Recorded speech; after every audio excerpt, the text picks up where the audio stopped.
오랜만이다. 너 진짜 예전 그대로네. 사별한 지 5년 저는 63세가 됐습니다. 사람을 피한 건 성격 때문이 아니었어요. 밖에 나가면 괜찮은 척을 해야 하고 집에 오면 더 무너질까봐 조용히 버티는 쪽을 택했습니다. 그런데 조용히 버틴다는 게 어느 순간부터는 숨이 막히는 것처럼 되더군요. 그때 친구가 연락했습니다. 동창회 하는데 너도 나올래? 결혼하고 살 땐 남편이 싫어해서 한 번도 못 나가던 자리였는데 그날은 이상하게 한 번만 나가보고 싶었습니다. 식당에 들어가니 다들 이미 친했고 저는 어색하게 앉아 있었어요. 그때 제 옆에 와서 자연스럽게 자리를 만들어준 사람이 있었습니다. 첫사랑 정훈이었죠. 그 뒤로 한 달에 한 번이던 동창회가 제가 숨 쉬는 날이 됐고 결국 재혼까지 갔습니다. 솔직히 말하면 그땐 제가 다시 살아나는 줄 알았어요. 그런데 같이 산 지 6개월쯤 됐을 때였습니다. 저는 거실에서 말을 꺼내려다 입을 닫았습니다. 그 사람이 변한 걸 확신할 만한 장면이 있었거든요. 하지만 더 무서운 건 그 장면을 본 뒤에도 제가 바로 떠나지 못했다는 겁니다. 여러분이라면 그때 그 자리에서 바로 따져보셨을까요?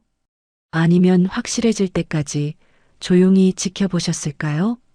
오늘 제 이야기를 끝까지 들어주시면 그날 새벽 제가 왜 결국 캐리어를 들고 나갈 수밖에 없었는지 알게 되실 거예요. 그리고 어느 지역에서 시청하고 계신지 댓글 한 번씩만 남겨주세요. 여러분의 이야기도 듣고 싶습니다. 그럼 지금부터 제 이야기를 있는 그대로 들려드릴게요. 저는 김선영, 63입니다. 남편이 세상을 떠난 게 5년 전이었어요. 그 뒤로 저는 사람을 피하며 살았죠. 성격이 원래 그래서가 아니라 밖에 나가면 괜찮은 척을 해야 했고 집에 오면 더 무너질 것 같아서 조용히 버티는 쪽을 택한 겁니다. 아침엔 뉴스를 틀어놓고 점심은 대충 때우고 오후엔 거실 소파에 누워 낮잠을 자다가 깨곤 했어요. 해가 지면 저녁을 먹고 또 텔레비전을 봤죠. 그렇게 하루가 지나가더라고요. 처음 1년쯤은 괜찮았습니다. 혼자여도 불편하지 않았고 오히려 조용해서 좋았어요. 아무한테도 신경 쓰지 않아도 됐고 눈치도 안 봐도 됐죠. 그런데 2년, 3년이 지나니까 조용한 게 아니라 막힌 거였습니다. 숨이 턱까지 차오르는데 어디에도 구멍이 없는 느낌이었어요. 창문을 열어도 공기가 안 들어오는 것 같았죠. 밤이면 침대에 누워서 천장만 보다가 아침이 됐고 아침이 되면 다시 하루를 시작했지만 딱히 할 일이 없었습니다. 그 무렵 고등학교 동창 친구한테서 연락이 왔어요. 오랜만에 단톡방에 알림이 떴죠. 동창회를 한다는 거였습니다. 저는 핸드폰을 들었다 놨다 반복했어요. 결혼하고 살 땐 남편이 싫어해서 한 번도 못 나가던 자리였거든요. 남편은 동창회 같은 거 나가면 쓸데없는 얘기만 한다고 했고 저는 그 말에 맞춰서 안 나갔습니다. 그런데 그날따라 나가보고 싶었어요. 딱 한 번만이라도요. 옷장을 열고 외투를 꺼냈습니다. 먼지가 좀 앉아 있었죠. 털어내고 거울을 봤어요. 머리도 좀 정리하고 립스틱도 발랐습니다. 화장은 오래 안 해서 손이 떨렸지만 그래도 했어요. 현관문을 열고 나설 때 발걸음이 무거웠습니다. 나가야 하나 말아야 하나 망설였지만 결국 버스 정류장까지는 걸어갔죠.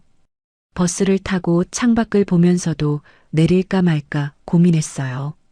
그래도 내렸습니다. 동창회 장소는 역 근처 식당이었어요.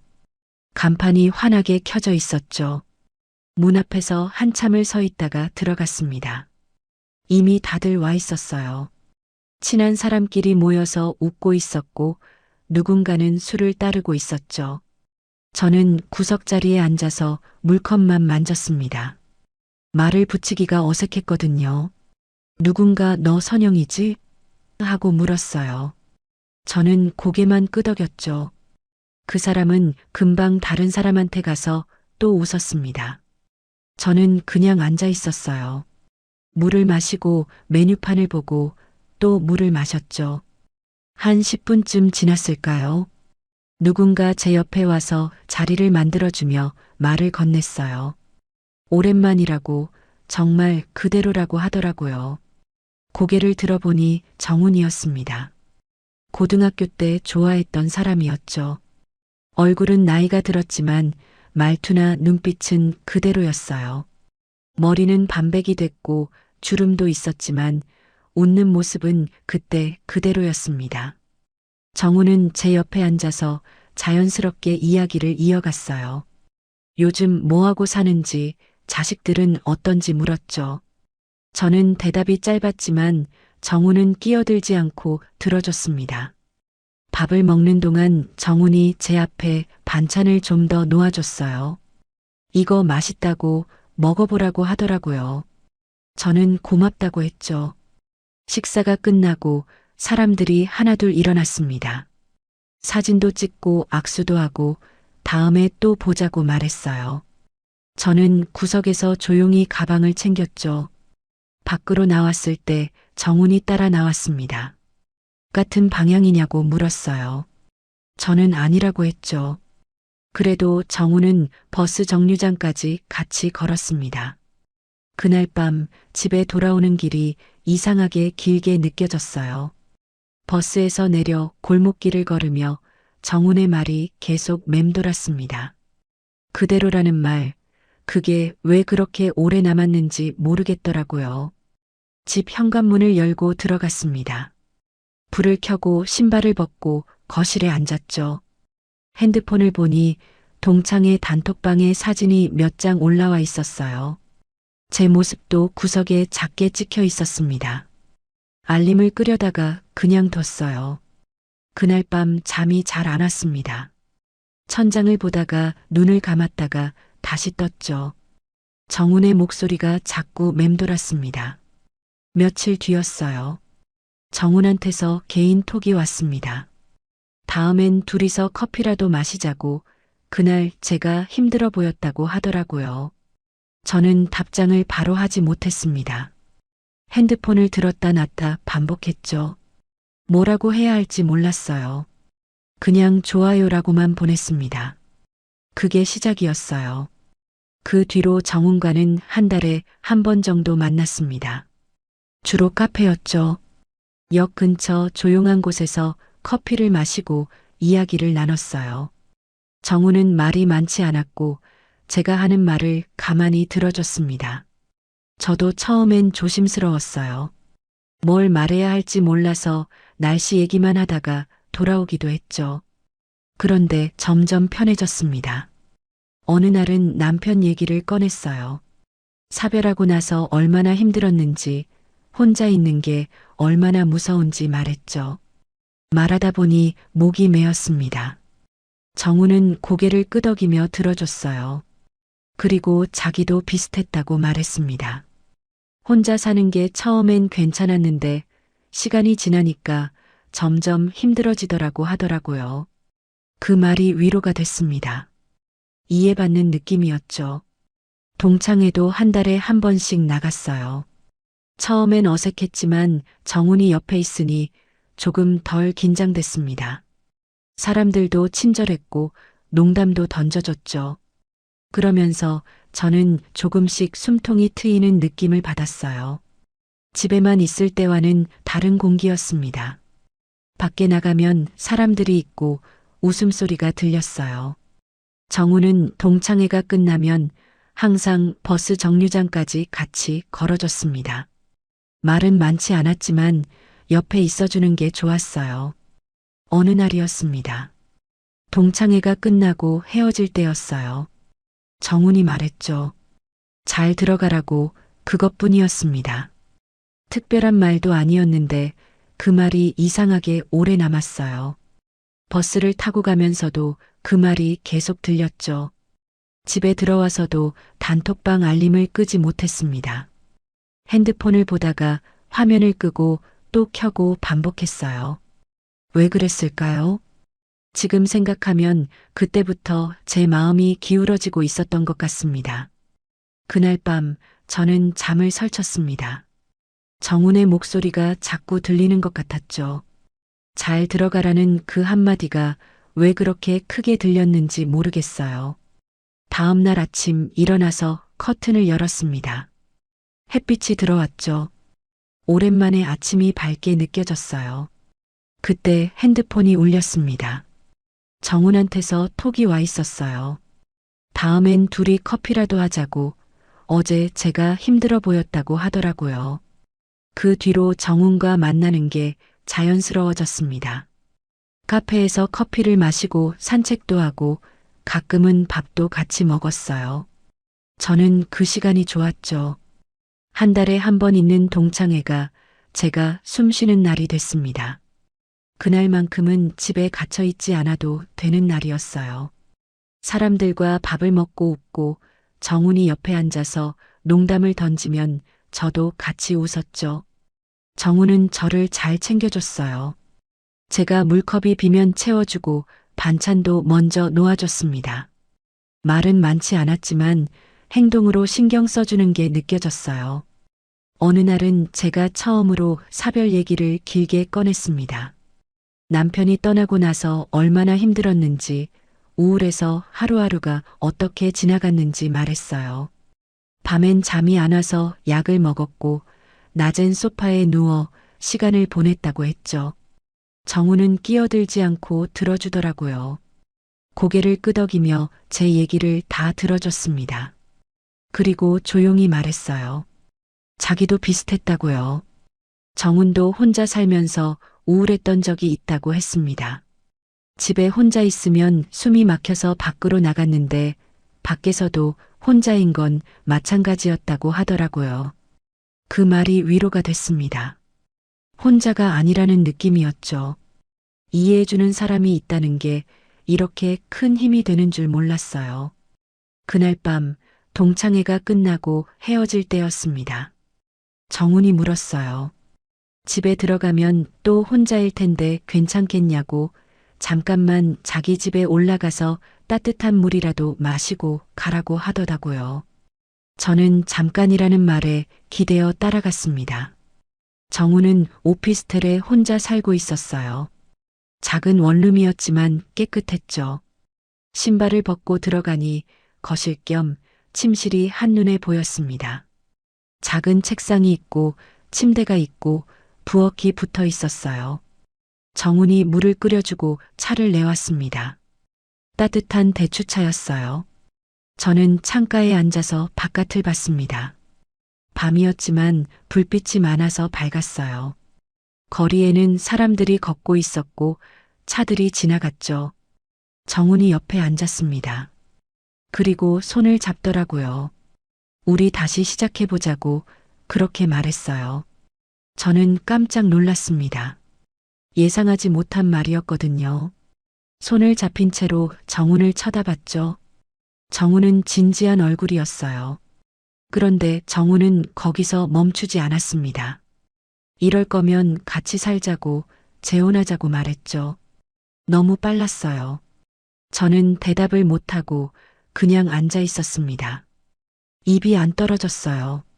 정훈은 계속 말했습니다. 혼자 사는 게 힘들다는 거 안다고 자기도 그렇다고 말했죠. 그러니까 같이 살면 서로 덜 외롭지 않겠냐고 했어요. 저는 차만 마셨습니다. 대답을 못했죠. 정우는 급하게 결정하지 말라고 했어요. 생각해보고 알려달라고 하더라고요. 집에 돌아와서도 그 말을 계속 생각했습니다. 재혼이라는 게 쉬운 결정은 아니었죠. 남편이 떠난 지 5년밖에 안 됐고 정훈과 다시 만난 지도 몇 달밖에 안 됐어요. 하지만 혼자 있는 게 너무 힘들었습니다. 정훈이 있으면 조금은 나아질 것 같았어요. 며칠 동안 밤잠을 설쳤습니다. 천장을 보다가 눈을 감았다가 다시 떴죠. 정훈의 얼굴이 자꾸 떠올랐고 정훈이 손을 잡았던 감촉이 남아 있었어요. 일주일쯤 지나서 저는 아들한테 전화했습니다. 재혼을 생각하고 있다고 말했어요.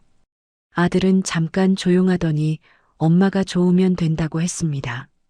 혼자 사시는 것보다 같이 계시는 게 나을 것 같다고 하더라고요. 딸한테도 전화했습니다. 딸은 반대했어요. 너무 빠르다고 좀 더 생각해 보라고 하더라고요. 엄마가 혼자 계셔서 외로운 건 아는데 그래도 재혼은 신중해야 한다고 말했죠. 저는 딸의 말도 맞다고 생각했습니다. 빠른 건 사실이었으니까요. 그런데 더 기다리면 뭐가 달라질까 그런 생각도 들었어요. 결국 저는 재혼을 결심했습니다. 정훈한테 전화했어요. 같이 살겠다고 재혼하겠다고 말했죠. 정훈은 기뻐했습니다. 목소리가 밝아졌어요. 서류를 준비하기 시작했습니다. 혼인신고서를 떼고 필요한 서류를 챙겼어요. 준비하면서도 제 손이 자꾸 멈췄습니다. 너무 급한 건 아닌가, 이게 맞는 건가 하는 생각이 들었죠. 하지만 서류 봉투를 가방에 넣었어요. 혼인 절차를 마친 날, 저는 정훈 오피스텔로 공식 입주했습니다. 짐은 많지 않았어요. 캐리어 하나, 서류 봉투, 옷 몇 벌이 전부였죠. 큰 짐은 제 집에 그대로 두고 왔습니다. 좁았지만 괜찮다고 스스로를 달랬어요. 정훈은 초반엔 다정했습니다. 아침에 일어나면 밥 먹었냐고 물었고 약은 챙겼냐고도 물었죠. 저는 오랜만에 리듬이 돌아오는 느낌을 받았습니다. 아침엔 밥을 하고 정훈이 먹는 걸 보면 뿌듯했어요. 저녁엔 같이 텔레비전을 보고 차를 마셨죠. 밤에 잠들기 전엔 정훈이 제 손을 잡아줬습니다. 웃는 날이 늘어났어요. 동창회에 나갔을 때 사람들이 축하해줬습니다. 둘이 원래 어울렸다고 잘 됐다고 말했죠. 정훈도 저도 웃으며 고맙다고 했어요. 저는 그 말이 든든했습니다. 딸의 반대가 잠깐 작아지는 느낌이었어요. 그날 밤 동창들이 장난치며 정훈한테 말했습니다.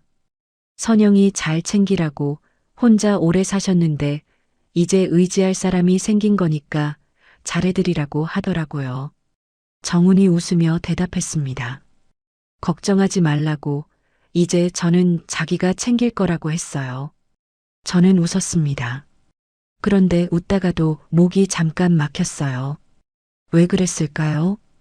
지금 생각하면 그 말투가 조금 이상했던 것 같습니다. 챙긴다는 게 보호가 아니라 소유처럼 들렸죠. 하지만 그땐 넘어갔어요. 좋은 의미로 받아들이려고 했습니다.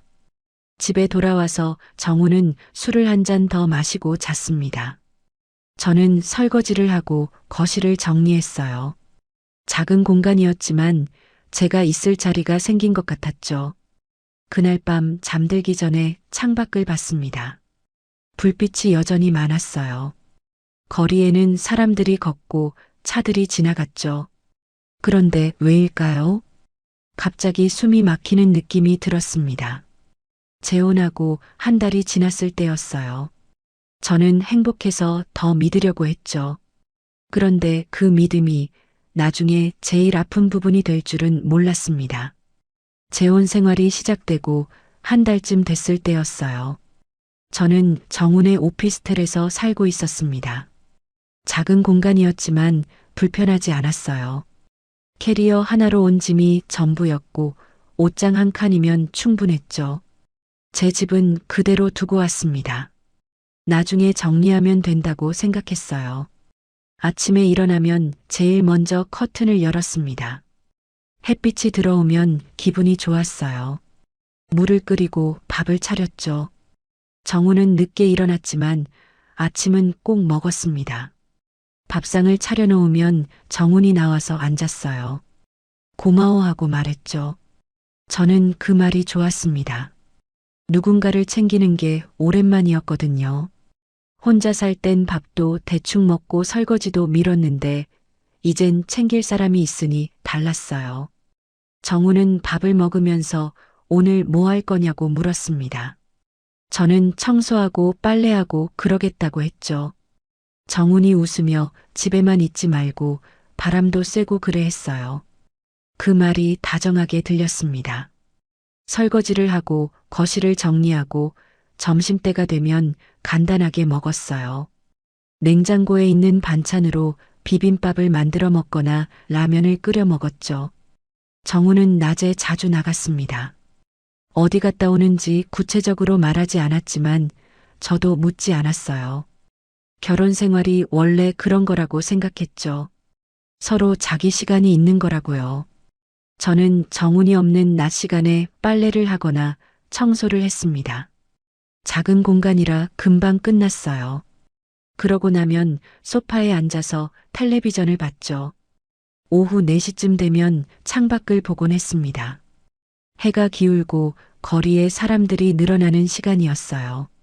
정훈은 보통 5시나 6시쯤 들어왔죠. 어느 날은 정훈이 일찍 들어왔습니다. 오후 3시쯤이었어요.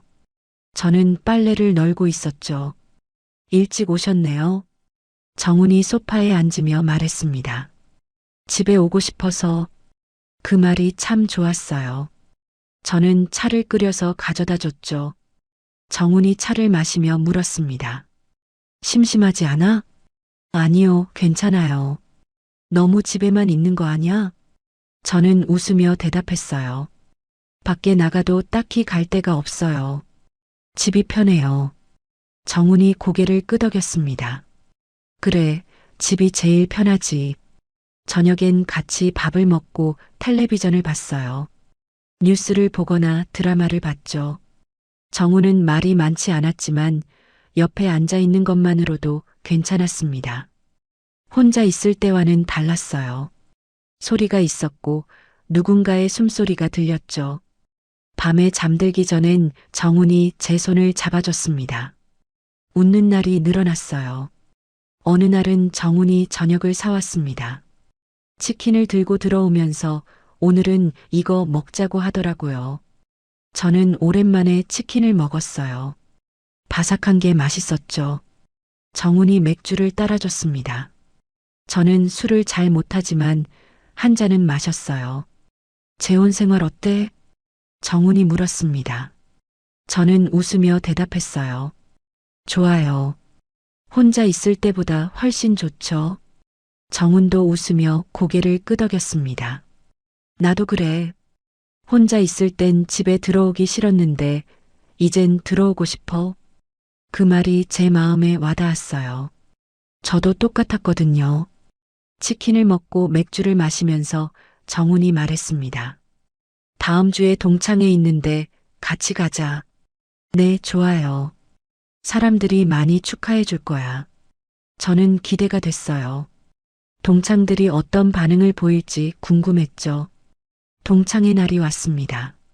저는 옷을 골라 입고 화장도 했어요. 정훈이 예쁘다고 말했죠. 식당에 도착하니 이미 사람들이 와 있었습니다. 정훈과 제가 들어가자 박수가 터졌어요. 축하해. 정말 잘 됐다. 사람들이 반겨줬습니다. 저는 얼굴이 빨개졌죠. 자리에 앉아서 밥을 먹으면서 이런저런 얘기를 나눴어요. 재혼은 언제 했는지, 어떻게 결정했는지, 지금은 어떤지 물었죠. 저는 솔직하게 대답했습니다. 좋아요. 혼자 있을 때보다 훨씬 나아요. 어느 날 동창회 자리에서 친구 하나가 물었습니다. 선영아, 정말 행복해 보여. 오랜만에 보는 표정이야. 저는 웃으며 대답했어요. 그런가요?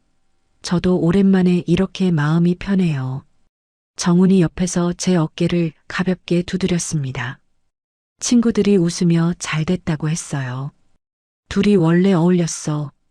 고등학교 때부터 보기 좋았다니까. 저는 그 말이 든든했습니다.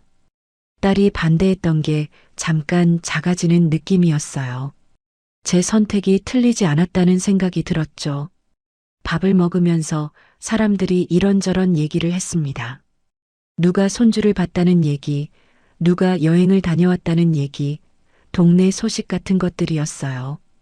저는 듣고 있다가 가끔 웃었습니다. 정훈도 옆에서 농담을 던졌어요. 사람들이 웃었죠. 그날 밤 동창들이 장난치며 정훈한테 말했습니다. 정훈아, 선영이 잘 챙겨. 혼자 오래 사셨는데 이제 의지할 사람이 생긴 거니까 잘해드려. 정훈이 웃으며 대답했어요. 걱정 마. 이제 얘는 내가 챙길 거야. 저는 웃었습니다. 그런데 웃다가도 목이 잠깐 막혔어요. 왜 그랬을까요? 지금 생각하면 그 말투가 조금 이상했던 것 같습니다. 챙긴다는 게 보호가 아니라 관리처럼 들렸죠. 하지만 그땐 넘어갔어요. 좋은 의미로 받아들이려고 했습니다. 정훈이 저를 소중히 여긴다는 뜻이라고 생각했어요. 집에 돌아와서 정훈은 술을 한 잔 더 마시고 잤습니다. 저는 설거지를 하고 거실을 정리했어요. 작은 공간이었지만 제가 있을 자리가 생긴 것 같았죠. 컵을 닦으면서 생각했습니다. 재혼 생활이 이렇게 괜찮을 줄 몰랐다고요. 물론 좁은 공간이 불편할 때도 있었고 정훈의 생활 패턴에 맞춰야 할 때도 있었지만 그래도 혼자보다는 나았어요. 며칠 뒤 딸한테서 전화가 왔습니다. 엄마, 괜찮으세요? 저는 대답했어요. 응, 괜찮아. 걱정하지 마. 딸이 물었습니다. 정훈 씨는 잘하세요? 응, 잘해. 밥도 잘 먹고 저한테도 잘하고. 딸은 잠깐 조용하더니 말했어요. 그래도 힘든 거 있으면 말씀하세요. 혼자 참지 마시고요. 저는 웃으며 대답했습니다. 알았어. 근데 진짜 괜찮아. 엄마 집은 어떻게 하실 거예요? 그냥 두시는 거예요? 응, 일단은. 나중에 정리하면 되지. 딸이 한숨을 쉬었습니다. 너무 급하게 하신 것 같긴 한데 그래도 엄마가 좋으시면 됐어요. 전화를 끊고 나서 생각했습니다. 딸이 왜 그렇게 물었을까요? 제가 힘들어 보였을까요? 아니었습니다. 저는 괜찮았어요. 그날 밤 잠들기 전에 창밖을 봤습니다. 불빛이 여전히 많았어요. 거리에는 사람들이 걷고 차들이 지나갔죠. 그런데 왜일까요? 갑자기 숨이 막히는 느낌이 들었습니다. 이유를 몰랐어요. 행복한데 왜 숨이 막힐까요? 정훈도 잘해주고 동창들도 축하해주는데 왜 가슴이 답답할까요? 그냥 피곤해서 그런 거라고 생각했습니다. 아직은 괜찮았습니다. 정훈도 저한테 신경 써줬고 저도 정훈을 챙겼죠. 아침엔 밥을 차려줬고 저녁엔 같이 텔레비전을 봤습니다. 하지만 그 믿음이 나중에 제일 아픈 부분이 될 줄은 몰랐어요. 재혼하고 한 달 저는 행복해서 더 믿으려고 했습니다. 정훈이 밖에 나갈 때 다녀올게 하면 저는 조심히 다녀오세요 했어요. 돌아올 때 다녀왔어 하면 밥 드실래요? 물었죠. 그렇게 서로 맞춰가는 게 재혼 생활인 줄 알았습니다. 그런데 그 행복이 얼마나 갈지는 아무도 몰랐어요. 재혼하고 2달쯤 지났을 때부터였습니다. 조금씩 달라지기 시작했어요. 어느 날 저녁 정훈이 옷을 주워 입고 나가려고 했습니다. 현관에서 신발을 신으며 말했어요. 나 오늘 동창들 좀 보고 올게. 저는 거실에서 조심히 다녀오세요 했습니다. 밥은 차려놨는데 안 먹고 나가는 거였어요. 저는 괜찮다고 생각했죠. 동창들 만나는 거니까요.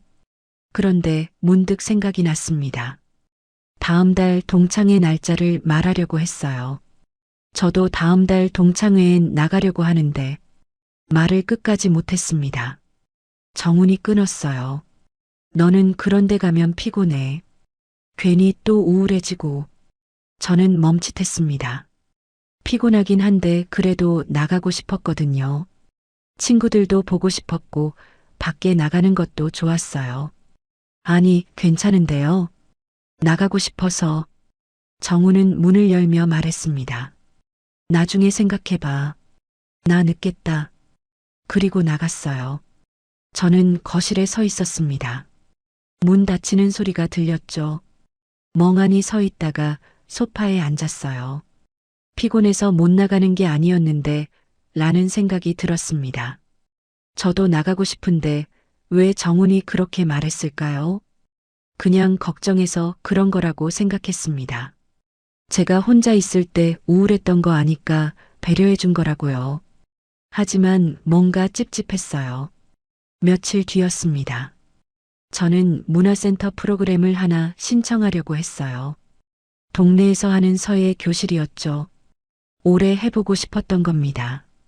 전단지를 보니 접수 마감이 그날까지였어요. 오후 5시까지 가야 했죠. 현관에서 외투를 입고 신발끈을 묶는데 정훈이 방에서 나왔습니다. 지금 어디가? 저는 신발끈을 묶다 멈췄어요. 정훈이 문손잡이를 잡고 서서 묻는 거예요. 문화센터 등록하러요. 서예 교실 하나 신청하려고. 지금 정훈의 목소리가 달랐습니다. 묻는 게 아니라 막는 느낌이었어요. 네, 오늘 접수 마감이라서 가야 해요. 나중에 해. 오늘 날씨도 안 좋잖아. 밖을 보니 날씨는 괜찮았습니다. 흐렸지만 비도 안 왔죠. 바람도 별로 없었어요. 그래도 오늘 마감인데. 정훈이 말을 끊었습니다. 다음에도 있을 거 아냐? 오늘은 그냥 있어. 저는 신발끈을 풀었어요. 그럼 나중에요. 정훈이 문손잡이에서 손을 떼고 방으로 들어갔습니다. 저는 외투를 벗고 거실에 앉았어요. 왜 나중에 하라고 했을까 생각했죠. 그냥 궁금해서 물어본 건가 아니면 나가지 말라는 건가 헷갈렸습니다. 결국 그날은 못 나갔어요. 접수 마감이 지나갔죠. 다음 날 문화센터에 전화해 봤습니다. 추가 접수가 있냐고 물었어요. 없다고 하더라고요.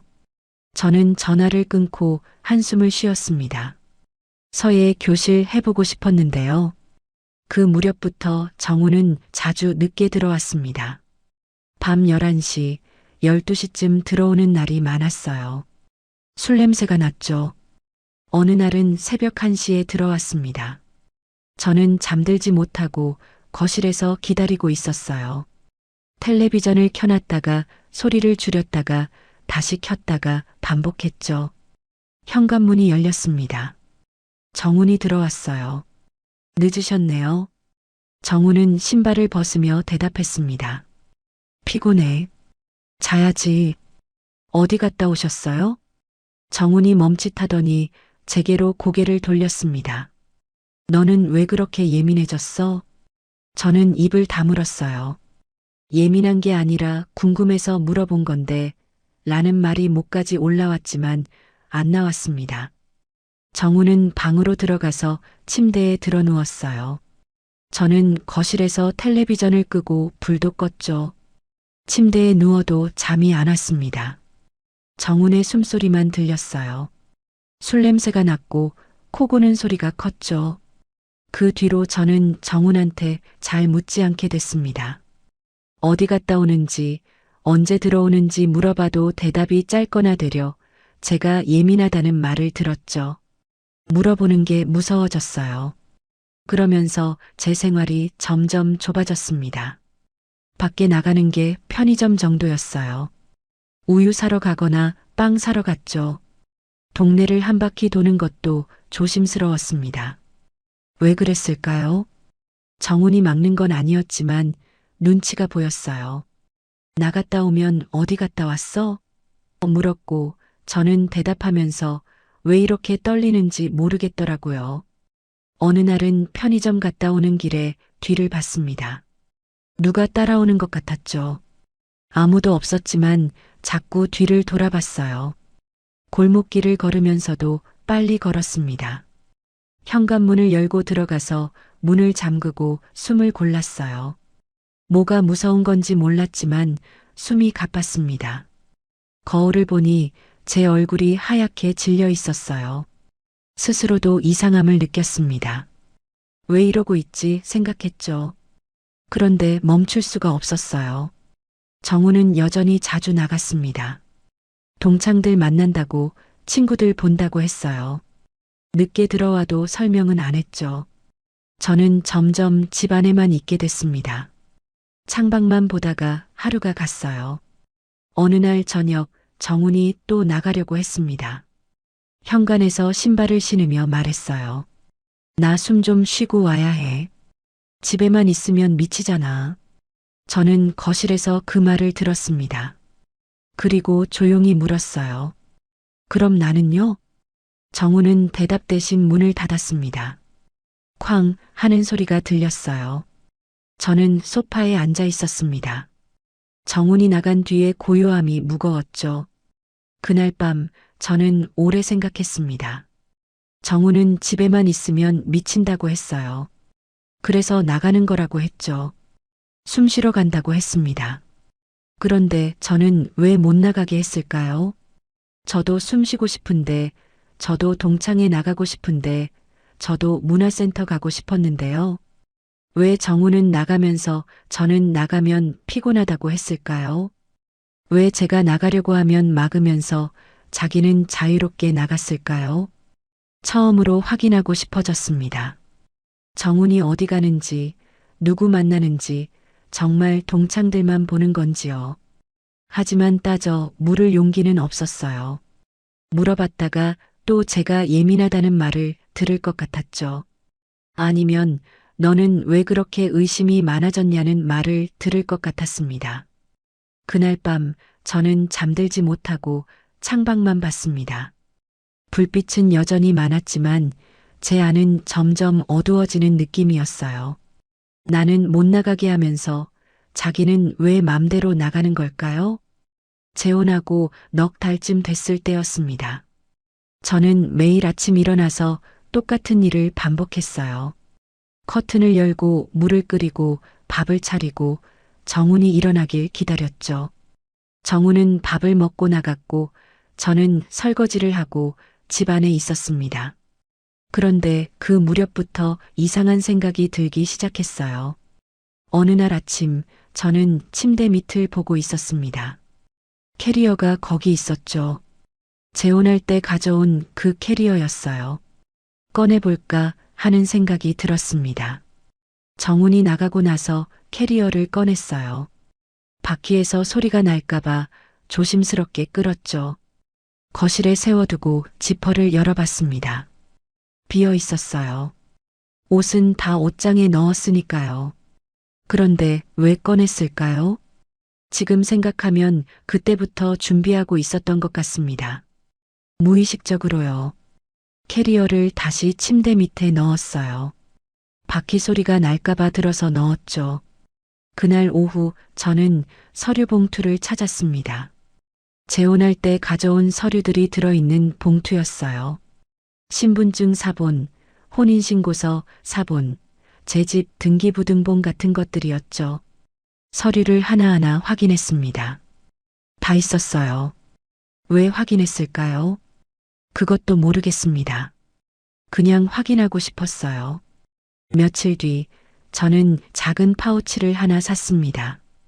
편의점 가는 길에 문구점에 들러서 샀죠. 검은색 파우치였어요. 집에 와서 그 파우치에 신분증, 제 집 열쇠, 서류 봉투를 넣었습니다. 그리고 옷장 깊숙한 곳에 숨겨뒀어요. 정훈이 물으면 뭐라고 하지 생각했습니다. 그런데 정훈은 물어보지 않았어요. 제 옷장을 열어볼 일도 없었죠. 그 무렵 정훈의 외출은 더 잦아졌습니다. 어느 날 저녁 정훈이 또 나가려고 했어요. 현관에서 재킷을 입으며 말했습니다. 나 숨 좀 쉬고 와야 해. 집에만 있으면 미치잖아. 저는 거실 소파에 앉아서 그 말을 들었습니다. 또 그 말이구나 생각했죠. 정우는 계속 말했어요. 사람이 집에만 박혀 있으면 답답하잖아. 나가서 바람도 쏘고 친구들도 보고 그래야지. 저는 조용히 물었습니다. 그럼 나는요? 정훈이 신발을 신다 멈췄어요. 그리고 고개를 돌려 저를 봤죠. 너는 나가봤자 피곤해하잖아. 저도 나가고 싶은데요. 정훈이 한숨을 쉬었습니다. 또 시작이야? 나가고 싶으면 나가. 근데 나중에 힘들다고 하지 마. 그리고 문을 열고 나갔어요. 저는 소파에 그대로 앉아 있었습니다. 문 닫히는 소리가 들렸죠. 그날 밤 10시쯤 핸드폰이 울렸습니다. 동창회 때 친하게 지냈던 친구였어요. 개인톡이었죠. 선영아, 미안한데 말해줘야 할 것 같아서. 다음 메시지가 왔습니다. 정훈이 지금 우리 동창회 아니야. 다른 여자들이랑 술집에 있어. 내가 우연히 지나가다 봤는데 주소 보낼까? 손이 떨렸습니다. 핸드폰을 쥔 손에 힘이 들어갔어요. 화면이 흔들렸죠. 친구가 또 메시지를 보냈습니다. 말 안 하려고 했는데 너한테 미안해서 확인이라도 해봐. 주소가 왔습니다. 역 근처 술집이었어요. 저는 핸드폰을 내려놨다가 다시 들었습니다. 주소를 또 봤어요. 무슨 생각이었을까요? 지금도 잘 모르겠습니다. 저는 파우치를 꺼냈어요. 그리고 외투를 입었습니다. 신발을 신고 문을 열었죠. 따지러 가는 게 아니었어요. 친구가 잘못 본 게 아닐까 확인하고 싶었습니다. 정훈이 정말 거기 있는지, 정말 다른 여자들이랑 있는지 보고 싶었어요. 거리는 조용했습니다. 버스를 탔죠. 창밖을 보면서 손을 꽉 쥐었습니다. 손바닥에 땀이 났어요. 버스 안에서 계속 생각했습니다. 친구가 틀렸을 거야. 정우는 동창들이랑 있을 거야. 내가 오해하는 거야. 그런데 가슴이 두근거렸습니다. 나쁜 예감이었어요. 술집은 역 근처에 있었습니다. 간판이 환하게 켜져 있었죠. 저는 골목 입구에서 멈춰 섰어요. 안으로 들어갈까 말까 고민했습니다. 그냥 밖에서 기다릴까 생각했죠. 숨을 고르려고 했는데 잘 안 됐어요. 가슴이 답답했습니다. 그때였습니다. 술집 문이 열렸어요. 사람들이 나왔습니다. 정훈이 보였어요. 저는 골목 그늘에 서서 봤습니다. 숨을 참았어요. 정훈은 술에 취해 있었습니다.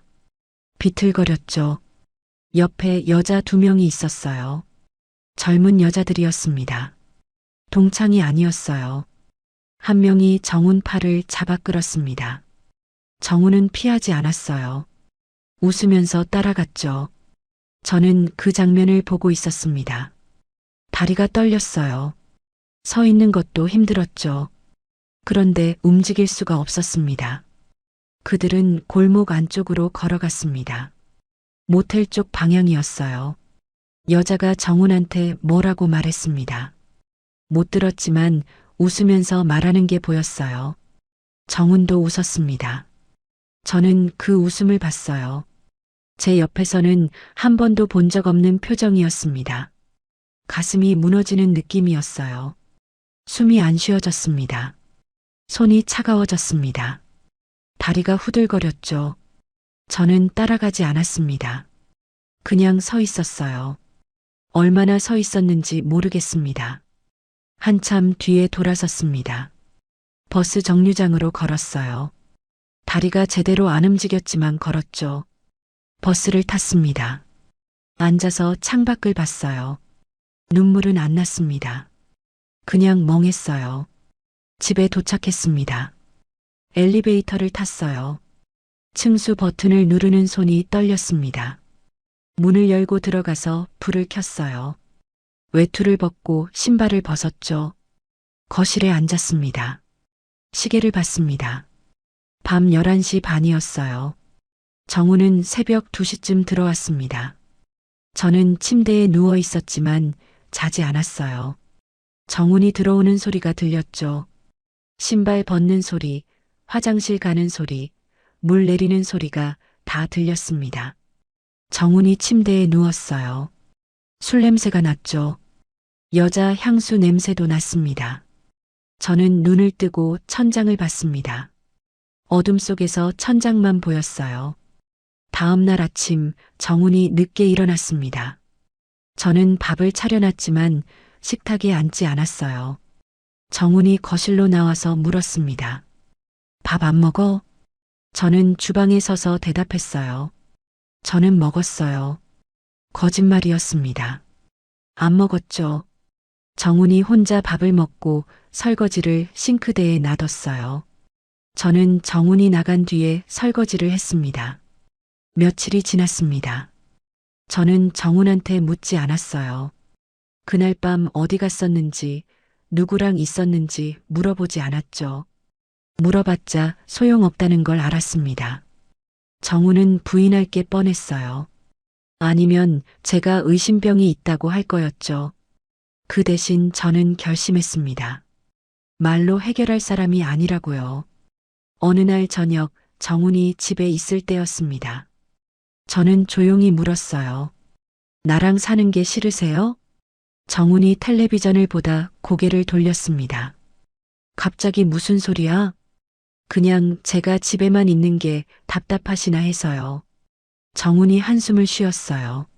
집에만 있는 거 싫어. 원래 나 그래.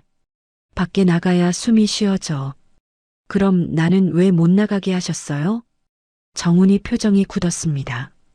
뭐, 저도 나가고 싶은데 자꾸 피곤하다고 나가지 말라고 하셨잖아요.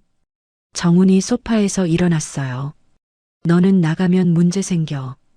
괜히 시끄럽게 굴지 마. 저는 더 이상 말하지 않았습니다. 확신했죠. 다정함이 아니었다는 걸요. 관리였다는 걸요. 그날 밤 저는 결론 내렸습니다. 서류로 끝내겠다고요. 재혼하고 6달이 됐을 때였습니다. 저는 더 이상 기다리지 않기로 했어요. 어느 날 새벽 정훈이 깊게 잠들었을 때였습니다. 시계를 보니 새벽 4시였어요. 저는 조심스럽게 침대에서 일어났습니다.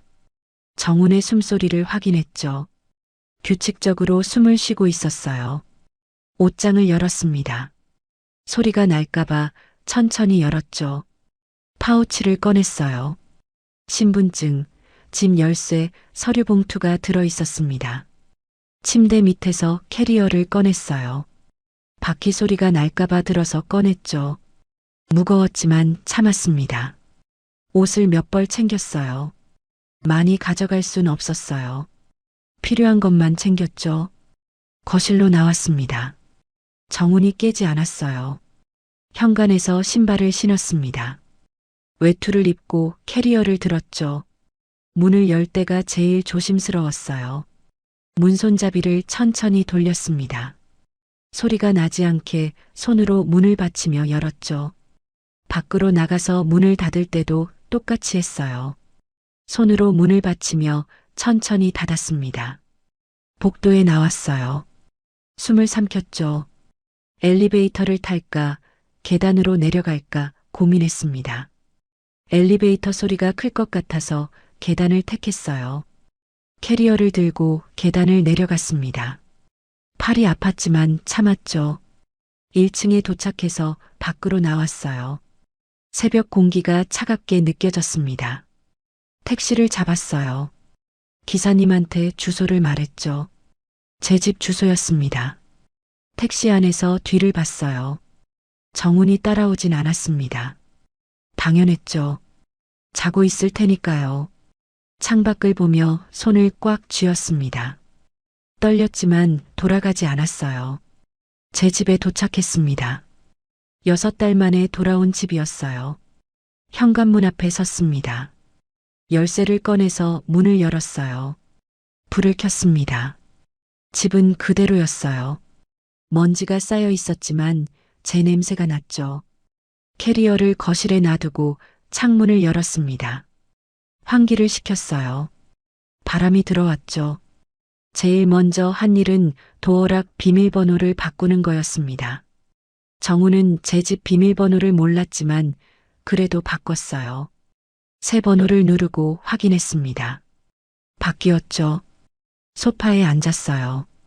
오랜만에 앉는 제 소파였습니다. 핸드폰을 봤어요. 정훈한테서 연락은 없었습니다. 아직 자고 있을 거였죠. 그날 아침 정훈한테서 전화가 왔습니다.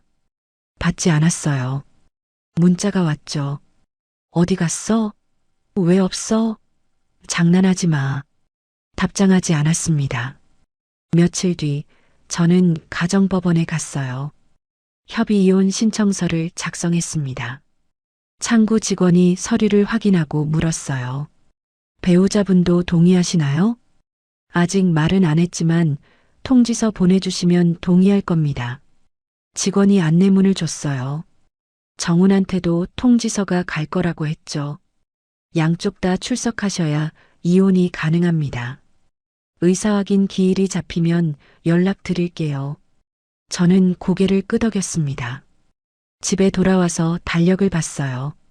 숙려 기간이 지나면 기일이 잡힐 거였죠. 정훈한테서 계속 연락이 왔습니다. 전화, 문자, 카톡이 왔어요. 처음엔 어디 갔냐였다가 나중엔 장난하지 마로 바뀌었죠. 받지 않았습니다. 일주일쯤 지나서 정훈한테서 긴 문자가 왔어요. 법원에서 통지서 왔다. 이혼하겠다는 거냐? 전화해. 저는 짧게 답장했습니다. 네. 협의 이혼 동의해 주세요. 정훈한테서 욕이 섞인 문자가 왔어요. 읽지 않고 차단했습니다. 며칠 뒤 법원에서 연락이 왔습니다. 의사 확인 기일이 잡혔다고 했어요. 두 분 다 출석하셔야 합니다. 같은 날, 같은 시간입니다. 저는 떨렸지만 알겠다고 했습니다.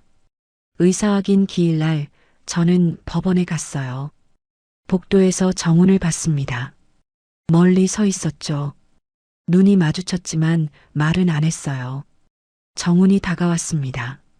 정말 이러는 거야? 저는 대답하지 않았어요. 담당자가 불렀습니다.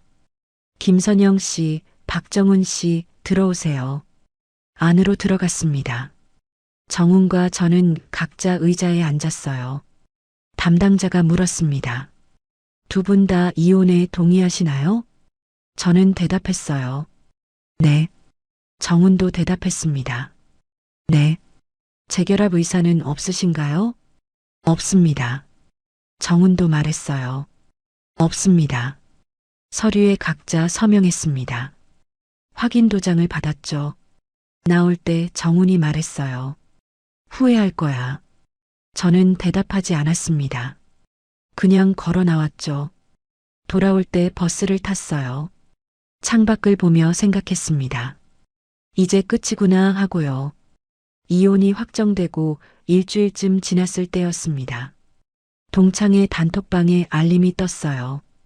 다음 달 일정을 묻는 메시지였죠. 저는 핸드폰을 들고 한참 생각했습니다. 그리고 단톡방을 나갔어요. 나가기 전에 친한 친구 한 명한테 개인톡을 보냈습니다. 미안한데 나 동창회 이제 안 나갈 것 같아. 정훈이랑 이혼했거든. 단톡방도 나갈게. 친구가 전화를 걸어왔어요. 받았습니다. 선영아, 무슨 일이야? 저는 짧게 설명했어요. 재혼 생활이 힘들었다고, 이혼했다고요. 그래도 동창회는 나와. 정훈이 나오는 날 피해서 나오면 되잖아. 저는 고개를 저었습니다. 친구는 못 봤지만요. 아니야. 거기 가면 정훈 생각날 것 같아. 깨끗하게 끊고 싶어. 친구가 한숨을 쉬었어요. 알았어. 그래도 힘들면 연락해. 응, 고마워. 전화를 끊고 단톡방 나가기 버튼을 눌렀습니다. 정말로 나갔어요. 이제는 제 집에서 살고 있습니다. 아침에 일어나면 커튼을 열고 물을 끓여요. 누굴 위해서가 아니라 제가 마시려고요. 문화센터 서예 교실에 등록했습니다. 오래 해보고 싶었던 거였죠. 지난주부터 다니고 있어요. 붓을 잡고 먹을 갈 때 마음이 고요해집니다. 동네 도서관 독서 모임에도 나가기 시작했어요. 한 달에 2번 모이는데 새로운 사람들을 만나니까 좋더라고요. 정훈과 관련 없는 사람들이요. 밖에 나갈 때 이제 뒤를 안 봅니다. 누가 따라오는 것 같지도 않아요. 편의점 가는 것도 동네 한 바퀴 도는 것도 자유롭습니다. 혼자지만 외롭지 않아요. 아니, 혼자라서 편합니다. 저는 식탁에 앉아서 서류를 정리했어요. 열쇠, 신분증, 서류 봉투를 가지런히 놓았죠. 달력을 봤습니다. 이혼 확정 날짜 옆에 작은 체크를 했어요. 현관에 섰습니다. 숨을 한번 고르고 불을 껐어요. 아니, 껐다가 다시 켰습니다. 제 집이니까요. 제가 불을 켜고 끄는 거였죠. 문을 잠그는 소리가 들렸습니다.